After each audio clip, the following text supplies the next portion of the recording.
เอ้ย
ที่นี่พอมันสิเป็นมุกเพชรอะไรนะ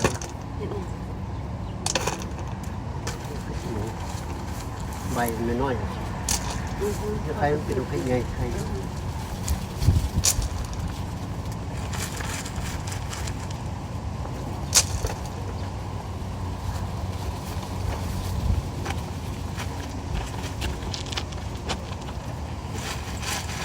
เขาจะได้โยนไก่นะดีแล้วเราจะไปได้กามแขนจังขึ้น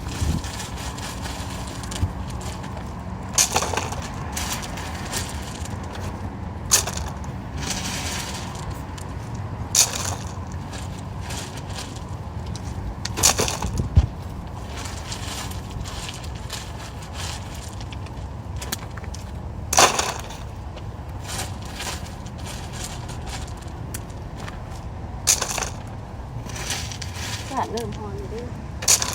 แดดแสกหน่อยว่า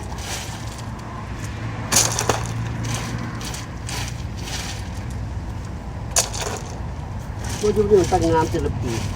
แถวนี้ตั้งงานปีหน้าจะกระปุกแต่มาเก็บแค่นี้แหละวินว่าก็จะปีหน้าในแถวนี้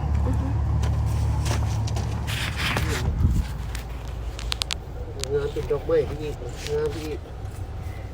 โอ้ก่อนนั่งก็พุดขาเอาตั้งไว้ว่าจะว่ามาเผ็ดนี่สิเผ็ดปะลองมันบ่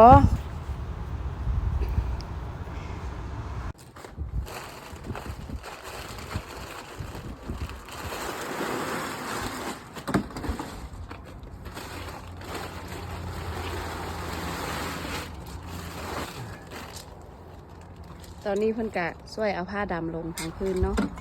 เพราะผ้าดำมันจะช่วยบ่ให้ช่วยบ่ให้ต้นหญ้าขึ้นเนาะ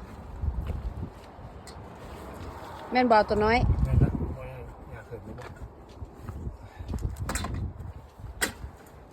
ดึงแปลงแล้วบ่เลยดึงอันนั้นออกก่อนละไอ้อันนั้นฮะนะโอ้เพราะว่าเราบ่แม่นได้ละให้เอาตัวน้อยเห็นรถ